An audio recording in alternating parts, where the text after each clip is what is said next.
সিনেমার শুরুতে add Warren এবং লরেন ওয়ারেন সম্পর্কে আমাদেরকে জানানো হয়, যারা বাস্তবে 1960-এর দশকে পৃথিবীর বিখ্যাত ভৌতিক ঘটনার অনুসন্ধানকারী ছিল। এদের মধ্যে লরেনের জন্ম থেকে ঈশ্বর প্রদত্ত ক্ষমতা ছিল, যার মাধ্যমে সে বিভিন্ন অতিপ্রাকৃত ঘটনা অনুভব করতে পারত। এবং এড ছিল প্রথম সাধারণ ব্যক্তি যে ক্যাথলিক চার্চ দ্বারা ভূত পিশাচ তদন্তকারী হিসেবে স্বীকৃতি পেয়েছিল। এখন এড ও লরেন তাদের একটি তদন্ত করা ঘটনা অ্যানাবেলে কেসটি জনসমক্ষে দেখাচ্ছিল, যেখানে নরকের শয়তান একটি পুতুল অ্যানাবেলের মধ্যে আশ্রয় নিয়ে নানা ভয়ঙ্কর কাণ্ড ঘটাচ্ছিল। পরবর্তী দৃশ্যে দেখানো হয় ক্যারোলিন পেরন এবং রজার পেরন তাদের বাচ্চাদের সাথে একটি বাড়িতে স্থানান্তরিত হচ্ছিল। তারা সবাই ঘরে ঢুকলেও তাদের কুকুরটি ভয় আর ঘরে ঢুকতে চায় না। অ্যান্ড্রেয়া, ন্যান্সি, ক্রিস্টিন, সিন্ডি এবং এপ্রিল নামে তাদের 5টি মেয়ে ছিল। ছোট মেয়ে এপ্রিল বাড়িটির সামনে ঝিলের ধারে একটি বড় গাছের নিচে একটি মিউজিক বক্স খুঁজে পায়, যার মধ্যে একটি আয়না রয়েছে। এপ্রিল আয়নায় কিছু একটা দেখতে পেয়ে পিছনে ফিরে তাকায়। তারপর সে বক্সটি নিয়ে বাড়ির ভিতরে চলে যায়। এরপর সন্ধ্যাবেলা বাচ্চারা বাড়ির ভিতর যখন লুকোচুরি খেলছিল, তখন তারা একটি দরজার ভিতর পাইন কাঠ ভেঙে ফেলে। রজার সেখানে এসে ভাঙা কাঠটি সরাতে কাঠের পিছনে একটা অন্ধকার স্টোর রুম দেখতে পায়। সেই স্টোর রুমে বিভিন্ন পুরনো জিনিসের সাথে একটি পিয়ানো খুঁজে পায়। রাতে দেখা যায় তাদের কুকুরটি বাইরে চেন বাঁধা অবস্থায় বাড়ির দিকে তাকিয়ে ক্রমাগত ঘেউ ঘেউ করছে। পরের দিন সকালে ক্যারোলিন তার পায়ে আঘাতের ক্ষতচিহ্ন লক্ষ্য করে, কিন্তু কিভাবে এটি হলো সে কিছুই বুঝতে পারে না। এরপর ক্যারোলিন মেয়েদের ঘরে গিয়ে বড় মেয়ের অ্যান্ড্রিয়ার কাছ থেকে জানতে পারে যে তার ঘরে রাতে একটা বিশ্রী মাংস পচা গন্ধ বেরোচ্ছিল। এখন ক্যারোলিন লক্ষ্য করে যে তাদের সব ঘড়িগুলি একইভাবে রাত 3:07 বন্ধ হয়ে পড়ে আছে। এরপর বাইরে তাদের মেয়ে এপ্রিলের চিৎকার শুনে তারা বাইরে সেখানে পৌঁছে দেখে যে তাদের কুকুরটিকে কেউ নৃশংসভাবে মেরে ফেলেছে। পরবর্তী দৃশ্যটি এড ওয়ারেনের বাড়িতে ভূত জাদুঘরে দেখানো হয়, যেখানে প্রেস রিপোর্টার এডের সাথে উপস্থিত থাকে। সেখানে এড ওয়ারেন সাংবাদিককে জানায় যে তাদের বিভিন্ন তদন্তকারী ঘটনার সঙ্গে সম্পর্কিত ভুতুড়ে বা অভিশপ্ত জিনিসগুলি এখানে রয়েছে এবং এগুলির কুপ্রভাব দূর করার জন্য প্রতি মাসে চার্চের পুরোহিত এগুলিকে পবিত্র করতে আসে। এরপর এড অভিশপ্ত অ্যানাবেল পুতুলটিকে দেখায়, যার মধ্যে একটি শয়তানি শক্তি রয়েছে। এখানে এড তার মেয়ে জুডিকে সেই ঘরে আসতে ও কোনো জিনিস ছুঁতে বারণ করে। তারপরে ক্যারোলিনের বাড়িটি দেখানো হয়, যেখানে ঘড়িটি রাত 3:07 বাজলেই বন্ধ হয়ে যায়। দেখা যায় ঘুমানোর সময় কেউ ক্রিস্টিনের বিছানায় তার পা টেনে ধরে এবং সেও একটা বিশ্রী দুর্গন্ধ অনুভব করে। কিন্তু ঘুমের ঘরে সে ভাবে হয়তো তার পাশে শুয়ে থাকা ন্যান্সি এই বদমাইশি করছে, কিন্তু ন্যান্সি ঘুমের ঘরে তাকে জানায় যে সে কিছুই করেনি। এই সময় অপরদিকে বড় মেয়ে অ্যান্ড্রিয়া এসে রজারকে জানায় সিন্ডি আবার আগের মতন ঘুমের ঘরে হেঁটে তার ঘরে এসেছে এবং দেখা যায় সিন্ডি রহস্যজনকভাবে অ্যান্ড্রিয়ার ঘরে একটি আলমারিতে ক্রমাগত মাথা দিয়ে আঘাত করে চলেছে। এই দেখে রজার তাকে না জাগিয়ে আবার তার বিছানায় গিয়ে শুইয়ে দেয়। পরের দিন রজার ক্যারোলিনের শরীরে আরও একটি আঘাতের দাগ লক্ষ্য করে এবং কাজে বেরোবার সময় তার বাড়ির পাশে হঠাৎ একটি পাখিকে উপর থেকে পড়ে ছটপট করে মরে যেতে দেখে সে অবাক হয়ে যায়। এরপর তাদের 4 মেয়ে যখন স্কুলে চলে যায়, তখন ক্যারোলিন লক্ষ্য করে তার মেয়ে এপ্রিল সেই মিউজিক বক্সটাকে সামনে রেখে কারোর সাথে কথা বলছে। এপ্রিল তার মাকে বলে যে এই মিউজিক বক্সটার আয়নায় মিউজিক থামলেই তুমি আমার বন্ধু ররিকে দেখতে পাবে, যার সাথে আমি কথা বলছিলাম। কিন্তু ক্যারোলিন কাউকেই দেখতে পায় না। তারপর এপ্রিল তার মাকে তার সাথে লুকোচুরি খেলতে বলে। চোখ বাঁধা অবস্থায় হাততালি শব্দ অনুসরণ করে যখন ক্যারোলিন তার খোঁজে অ্যান্ড্রিয়ার ঘরে যায়, তখন সেই আলমারিটি আপনা-আপনি খুলে যায় এবং তার ভেতর থেকে কেউ একজন হাততালি দেয়। ক্যারোলিন ভাবে সেটি এপ্রিল, এই ভেবে সেখানে গিয়ে নিঃশ্বাসের শব্দ শুনতে পায় এবং কেউ যেন তার কাছ থেকে ছুটে বেরিয়ে যায়। তাই ক্যারোলিন চোখ খুলে দেখে যে আলমারিতে জামা কাপড় ছাড়া আর কিছুই নেই এবং তখনই এপ্রিল তার পিছন থেকে এসে বলে যে মা, তুমি আমায় ধরতে পারলে না। এটি দেখে ক্যারোলিন খুবই ভয় পেয়ে যায়। পরে রাতে ঘুমের সময় অদৃশ্য কেউ আবার ক্রিস্টিনের পা আরও জোরে টেনে নেয়, যার ফলে সে আতঙ্কিত হয়ে ন্যান্সিকে ঘুম থেকে ডেকে তোলে এবং তাকে বলে যে দরজার পিছনে কেউ একজন দাঁড়িয়ে আছে। কিন্তু ন্যান্সি কাউকেই দেখতে পায় না, কিন্তু সে আগের মতনই একটা বাজে মরা পচা গন্ধ পায় এবং তখনই হঠাৎ করে দরজাটি খুব জোরে বন্ধ হয়ে যায়। তারপর তাদের চিৎকারে পরিবারের সকলে সেখানে এসে পৌঁছায়। ক্রিস্টিন কাঁদতে কাঁদতে তার বাবাকে জানায় যে দরজার পিছনে ভয়ঙ্কর কিছু একটা দাঁড়িয়েছিল এবং সে আমাকে বলছিল যে সে আমাদের পরিবারের সবাইকে মেরে ফেলে দেবে। পরের দিন রাতে ক্যারোলিন তার শরীরে অনেক একই রকম আঘাতের দাগ দেখতে পায়, কিন্তু সে ভাবে হয়তো তার শরীরে আয়রনের ঘাটতি আছে। হঠাৎ করে সে বাচ্চাদের হাসি এবং হাততালির শব্দ শুনতে পেয়ে বাচ্চাদের ঘরে গিয়ে দেখে যে তারা সবাই ঘুমাচ্ছে এবং দেখে যে হঠাৎ করে সিঁড়িতে সমস্ত ফটো ফ্রেমগুলো আপনা আপনি নিচে পড়ে ভেঙে যাচ্ছে। শব্দ অনুসরণ করে নিচে নেমে সে লক্ষ্য করে স্টোর রুমের দরজাটি আপনা আপনি খুলে যাচ্ছে এবং নিচে স্টোর রুম থেকে পিয়ানোর শব্দ শোনা যায়। স্টোর রুমের দরজা দিয়ে ভেতরে ঢুকে নিচে কাউকে দেখতে না পেয়ে যখন ভয়ে ক্যারোলিন বেরিয়ে আসতে যাচ্ছিল, তখনই হঠাৎই দরজাটি বন্ধ হয়ে যায় এবং দরজার আঘাতে ক্যারোলিন নিচে পড়ে যায়। হঠাৎই তার সামনে কেউ একজন একটা বল ছুঁড়ে দেয়। ভয় পেয়ে ক্যারোলিন সিঁড়ি দিয়ে তাড়াতাড়ি ওপরে উঠতে থাকে এবং সেই সময় লাইটটাও নিভে যায় এবং একটা মেয়ের হাসির শব্দ শোনা যায়। অন্ধকারে ক্যারোলিন দেশলাই জ্বাললে তার কানের কাছে একটি মেয়ে বলে ওঠে, তুমি কি আমার সঙ্গে লুকোচুরি খেলবে? এবং পিছন থেকে দুটো হাত বেরিয়ে হাততালি দেয়। ভয়ে ক্যারোলিন সেই বন্ধ দরজার পিছনে দরজাটি খোলার চেষ্টা করতে করতে আর্তনাদ করতে থাকে। এই সময় অন্যদিকে অ্যান্ড্রিয়ার ঘরে পৌঁছে সিন্ডি আবার একইভাবে ঘুমের মধ্যে আলমারিতে একটা শব্দ করছিল। এটি দেখে অ্যান্ড্রিয়া সিন্ডিকে ঘুমের জন্য তার বিছানায় নিয়ে যায়, কিন্তু হঠাৎই আবার কেউ না থাকলেও আলমারির ভিতর থেকে সেই একই রকম শব্দ শোনা যেতে থাকে। ভয়ে অ্যান্ড্রিয়া গিয়ে আলমারির দরজা খুলে দেখে ভেতরে কেউ নেই। হঠাৎই পিছনে সিন্ডি ঘুম থেকে উঠে পড়ে আলমারির উপরে কিছু একটা দেখে ভয় পায় এবং অ্যান্ড্রিয়া ঘুরে আলমারির ওপর এক মহিলা প্রেতাত্মাকে দেখে এবং সঙ্গে সঙ্গে প্রেতাত্মাটি অ্যান্ড্রিয়ার ওপর ঝাঁপিয়ে পড়ে আক্রমণ করে। প্রচণ্ড আতঙ্কিত হয়ে তারা খুব জোরে জোরে চিৎকার করতে থাকে। এই সময় রজার রাতে বাড়ি ফেরে এবং সে চিৎকার শুনে বাড়ির ভিতরে পৌঁছায় এবং স্টোর রুমের দরজা খুলে প্রথমে সে ক্যারোলিনকে উদ্ধার করে এবং ক্যারোলিন সহ পরিবারের সকলে একসাথে অ্যান্ড্রিয়ার ঘরে পৌঁছে প্রচণ্ড আতঙ্কিত হয়ে পড়ে। পরবর্তী দৃশ্যে একটি বিশ্ববিদ্যালয় দেখানো হয়েছে, যেখানে এড ওয়ারেন লরেনকে সঙ্গে নিয়ে সবাই উপস্থিত শ্রোতাদেরকে একটি রেকর্ডিং ভিডিও দেখায়, যেখানে মরিস নামের একজন কৃষকের উপর শয়তান ভর করেছিল। এড সবাই উপস্থিত শ্রোতাদের উদ্দেশ্যে বলে যে ভূত পিশাচ আত্মারা সকলেই মানুষের ভয়ের সুযোগ নিয়ে আরও শক্তিশালী হয়ে তাদের উপর ভর করে।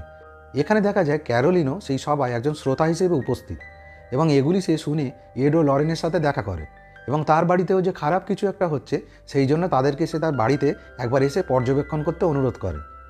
এরপরে এড এবং লরেন ক্যারোলিনের বাড়িতে পৌঁছায়। তারা দেখে যে ক্যারোলিন এবং রজারের পুরো পরিবার ভয় একটি ঘরে একসাথে থাকছে। ক্যারোলিন এবং রজার পুরো ঘটনাটি জানায় যে প্রতিদিন পরিস্থিতি আরও খারাপের দিকে যাচ্ছে। এড সব শুনে তাদেরকে বলে যে এই ঘটনাগুলি এখানে শয়তান আত্মার উপস্থিতির ইঙ্গিত দেয়। তারপর তারা নিচে স্টোর রুমে চলে যায় এবং সেখানে গিয়ে লরেন বুঝতে পারে যে সেখানে খুব খারাপ কিছু একটা ঘটনা ঘটেছিল।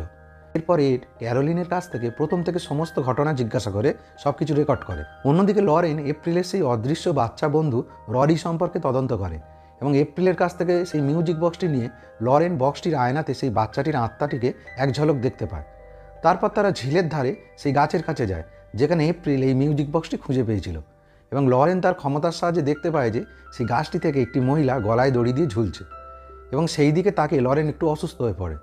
তারপর লরেন রজার ও ক্যারোলিনকে বলে যে এই বাড়ি ও জমিটি পবিত্র করতে হবে, কারণ এখানে অনেক আত্মা থাকলেও একটি আত্মা আছে যার মধ্যে প্রচুর ঘৃণা ভরে আছে এবং সে বাড়ির সদস্যদের ক্ষতি করতে পারে। লরেন জানায় যে সে যখন বাড়িতে প্রথম ঢুকেছিল তখন রজার ও ক্যারোলিনের পিছনে এবং বাচ্চাদের পিছনে এই একই কালো শয়তানি আত্মার ছায়া দেখতে পেয়েছিল। অর্থাৎ শয়তানি আত্মা পরিবারের সমস্ত সদস্যদের সাথে জুড়ে গেছে, তাই তারা এখন এ বাড়ি ছেড়ে চলে গেলেও সেই শয়তানি আত্মা ওদের পিছু ছাড়বে না। এড বলে যে এখানে ঝাড়ফুঁক ও বাড়িটি পবিত্র করার জন্য চার্চকে প্রমাণ দিয়ে তাদের অনুমতি নিতে হবে। এরপর রাতে লরেনের বাড়িতে তার মেয়ে জুডি তার মাকে একটি লকেট দেয় যার মধ্যে তার ছবি রয়েছে এবং নিজের কাছে একটি লকেট রাখে যার মধ্যে তার বাবা মার ছবি আছে, কারণ তার দিদা নাকি তাকে বলেছে এইভাবে তারা পুরো পরিবার একে অপরের সাথে জুড়ে থাকবে। এরপর লরেন এবং এড ক্যারোলিনের রেকর্ড করা কথাগুলো শুনতে গিয়ে দেখে যে এডের কণ্ঠস্বরের পরে তাতে ক্যারোলিনের কোনো কণ্ঠস্বর রেকর্ড হয়নি। এখন লরেন এই অভিশপ্ত জায়গা ও বাড়িটি সম্পর্কে খোঁজ নিয়ে এডকে এই জায়গার ইতিহাস বলে। সে জানায় যে জেটসন নামে একজন লোক এখানে এই বাড়িটি তৈরি করেছিল। সে বাথসেবা নামে একজন মহিলাকে বিয়ে করেছিল যে কালো জাদু করত। একদিন জেটসনের কাছে বাথসেবা ধরা পড়ে যায় যখন বাথসেবা তার নিজের 7 দিনের সন্তানকে আগুনে পুড়িয়ে শয়তানের উদ্দেশ্যে বলি দিচ্ছিল। আর যখন বাথসেবা এটি দেখতে পায় যে তার স্বামী দেখে ফেলেছে, তখন সে বাড়ি থেকে ছুটে গিয়ে সামনের গাছটিতে চড়ে শয়তানের প্রতি নিজের আনুগত্য দেখিয়ে এবং ওই জমি ও বাড়ির মালিকদেরকে অভিশাপ দিয়ে দড়ি দিয়ে ঝুলে আত্মহত্যা করে এবং মৃত্যুর সময় ছিল রাত 3:07। এছাড়াও এই ঘটনার পরে ওয়াকার নামে এক মহিলা ররি নামে শিশু জঙ্গলে হারিয়ে যাওয়ায় ওই মহিলা ওই বাড়ির স্টোররুমে আত্মহত্যা করে। এছাড়াও একজন প্রতিবেশীর পরিচারিকাও হঠাৎই নিজের হাতে শিরা কেটে আত্মহত্যা করে। এড বলে অর্থাৎ যারা ওই শয়তান বাথসেবার অভিশাপ দেওয়া জমিতে থাকছে বা জমি দখল করতে চাইছে তাদেরই অস্বাভাবিকভাবে মৃত্যু ঘটছে।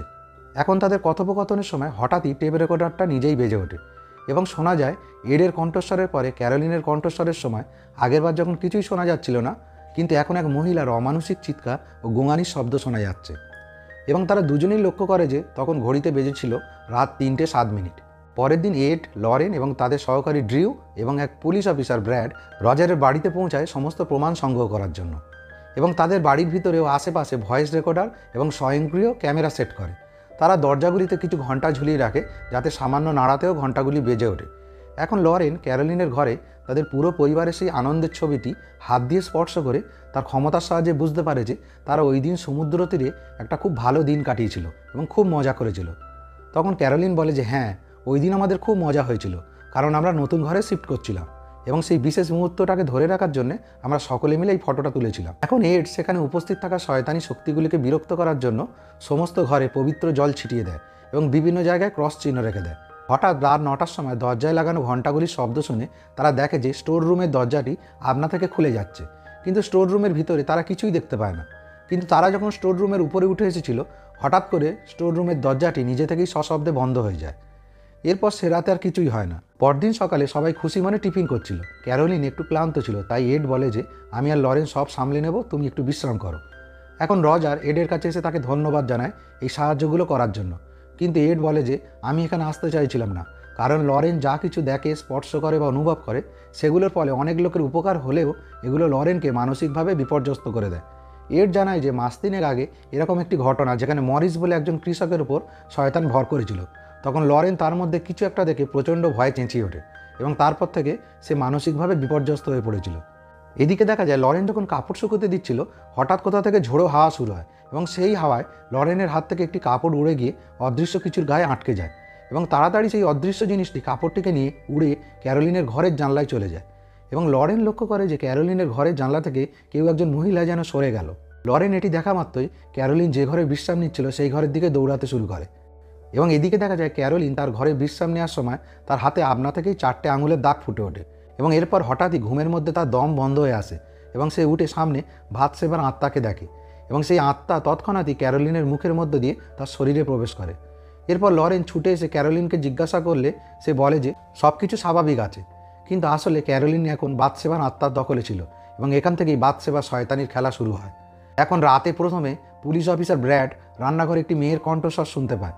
মেয়েটি বারবার বলছে দেখো, ও আমাকে এটা করতে বাধ্য করলো এবং এরপরই ব্র্যাড আগের সেই আত্মহত্যাকারী পরিচারিকাটিকে দেখতে পায় এবং সে তার উপর হঠাৎই আক্রমণ করে এবং পুলিশ অফিসার প্রচণ্ড ভয় পেয়ে চিৎকার করে ওঠে।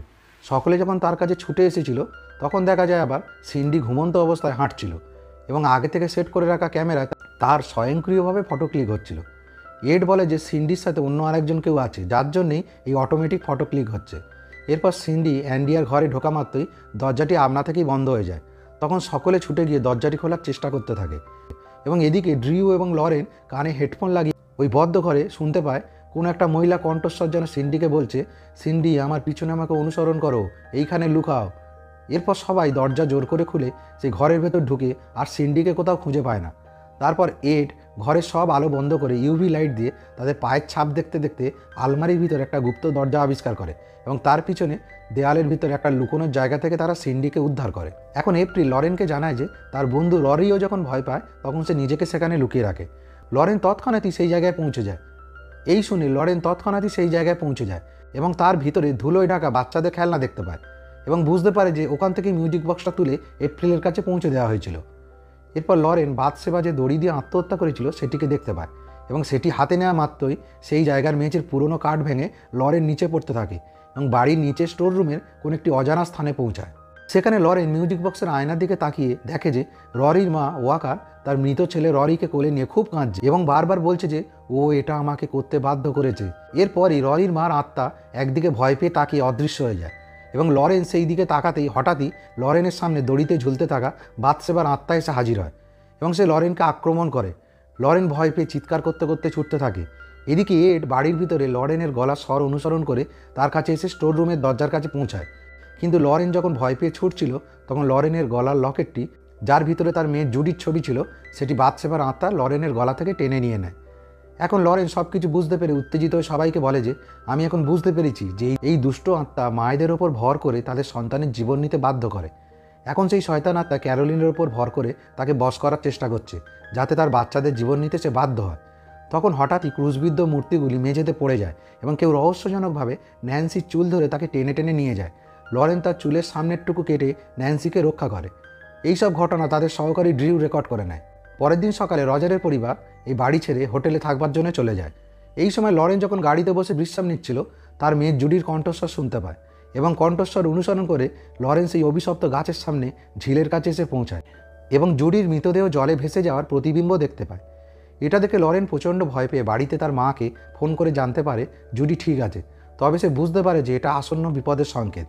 এরপর এড এবং লরেন চার্চে গিয়ে ফাদারের কাছে অভিশপ্ত বাড়িটিতে ঘটে যাওয়া সমস্ত ঘটনা বর্ণনা করে প্রমাণ দেয়। তাদের কাছে ঘুমন্ত ন্যান্সির ছবিও রয়েছে এবং তার পিছনে রডির আত্মার ছবিও ধরা পড়েছে। ফাদার তাদেরকে আশ্বস্ত করেন যে চার্চকে জানিয়ে খুব তাড়াতাড়ি তিনি ব্যবস্থা নেবেন। এদিকে লরেনের বাড়িতে তাদের মেয়ে জুডিকে দেখানো হয়। বাথশেবার আত্মা তার লকেটের মাধ্যমে তার কাছে পৌঁছায়। ঘুমের মধ্যে বাথশেবার আত্মা জুডির পা ধরে টানে। সে ভয় পেয়ে বাবা ও মায়ের খোঁজে বাইরে আসে। এখানে দেখা যায় ভৌতিক জাদুঘরের দরজা যেটা চাবি দিয়ে আটকানো থাকে সেটা আপনা থেকেই খুলে যাচ্ছে এবং সেই ঘরের ভেতর অ্যানাবেলের পুতুলটা তার জায়গা থেকে অদৃশ্য হয়ে গেছে। হঠাৎই চারদিকে কালো হয়ে আসতে জুডি ভয় পেয়ে একটি ঘরের ভেতর দরজা বন্ধ করে লুকিয়ে পড়ে। কিন্তু সেখানে দেখা যায় বাথশেবার আত্মা অ্যানাবেলের পুতুলটাকে কোলে নিয়ে চেয়ারে দোল খাচ্ছে। জুডি ভয় চেঁচাতে থাকে। চিৎকার শুনে তার দিদা ছুটে আসে, কিন্তু দরজা খুলতে পারে না। কিন্তু ভাগ্যবশত সেই সময় এড ও লরেন বাড়িতে ফিরে আসে এবং সেখানে এসে পৌঁছে জুডিকে বাথশেবার আত্মার মাধ্যমে ক্ষতি হওয়ার হাত থেকে বাঁচিয়ে। জুডি তাদেরকে অ্যানাবেলের পুতুলের ব্যাপারে জানালে সঙ্গে সঙ্গে এড সেখানে গিয়ে দেখে যে পুতুলটি যথাস্থানেই আছে। অন্যদিকে রজার কাজ থেকে রাতে সেই হোটেল রুমে ফিরে এসে দেখে অ্যান্দ্রেয়া ও তার দুই বোন ঘর থেকে বেরিয়ে এসে তাকে বলছে যে মা ক্রিস্টিনার এপ্রিলকে নিয়ে এক্ষুনি কোথাও একটা গাড়ি নিয়ে বেরিয়ে গেল এবং মার দেহ থেকে পচা মাংসের মতন গন্ধ বেরোচ্ছিল। এটা জেনে রজার তৎক্ষণাৎই এডকে ফোনে সব কিছু জানায়। লরেন এটি শুনে বলে যে আমি বলেছিলাম না ওই শয়তানি আত্মা মাদের বশ করে তার ছেলে মেয়েদের হত্যা করতে বাধ্য করে। ক্যারোলিন নিশ্চয়ই ওই বাড়িতে ক্রিস্টিনার এপ্রিলকে নিয়ে গেছে। তাই এড ফোনে রজারকে ওই অভিশপ্ত বাড়িতে পৌঁছাতে বলে। এখন পুলিশ সহ এড ও লরেন যখন অভিশপ্ত বাড়িটিতে পৌঁছায় তারা দেখে যে ক্যারোলিন সেখানে পৌঁছানোর সাথে সাথে ক্রিস্টিনকে হত্যা করতে যাচ্ছিল এবং রজার কোনো ক্রমে তাকে ধরে রেখেছে এবং ছোটো মেয়ে এপ্রিল এই দেখে ভয়ে কোথাও একটা লুকিয়ে পড়েছে। তারা এসে ক্যারোলিনকে জাপটে ধরে ক্রিস্টিনকে উদ্ধার করে এবং ক্যারোলিনকে বাড়ি থেকে বের করে আনার চেষ্টা করে। কিন্তু বাথশেবার আত্মা ক্যারোলিনকে বাড়ি থেকে বের হওয়ার আটকানোর জন্য তার ক্ষতি করতে থাকে। লরেন বুঝতে পারে যে বাথশেবার আত্মা ক্যারোলিনকে ওই ঘর থেকে বের হতেই দেবে না। এরপর হঠাৎই বাথশেবার আত্মা ক্যারোলিনকে টেনে নিয়ে স্টোর রুমে এনে তাকে আঘাত করতে থাকে।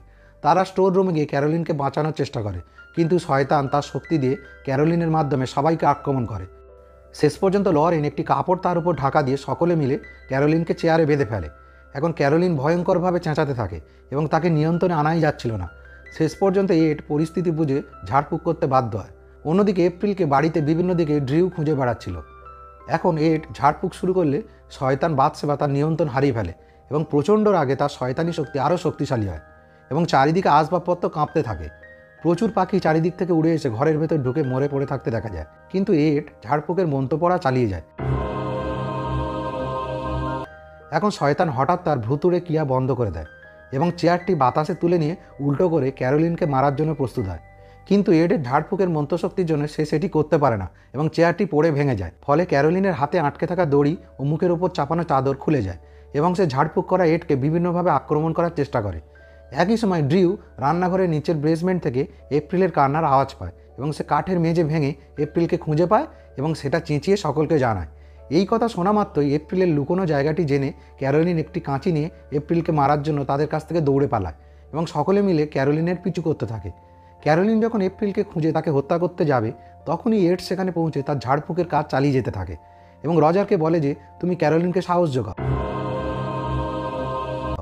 এদিকে রান্নাঘরের মেঝের ভাঙা অংশের উপর থেকে লরেন ক্যারোলিনের মাথায় হাত দিয়ে তাকে বলে, ক্যারোলিন তুমি বাথশেবার আত্মাকে তোমার উপর জিততে দিও না।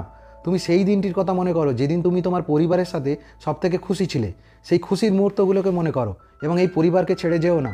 এখন ক্যারোলিন তার নিজের মধ্যে পরিবারের খুশির মুহূর্তগুলো মনে করে মনের জোরে বাথশেবার আত্মার সঙ্গে লড়তে থাকে এবং শেষ পর্যন্ত ক্যারোলিনের তার পরিবারের সাথে ভালোবাসার দৃঢ় বন্ধনের কারণে এবং এডের ঝাড়ফুঁকের মন্ত্রশক্তির জোরে বাথশেবার আত্মা ক্যারোলিনের শরীর ছেড়ে যেতে বাধ্য হয় এবং ক্যারোলিন তার স্বাভাবিক অবস্থায় ফিরে আসে। এরপর রজারের পরিবারের সকলের মধ্যে আবার আনন্দ ফিরে আসে এবং এপ্রিল এসে লরেনের লকেটটি তাকে ফেরত দেয়।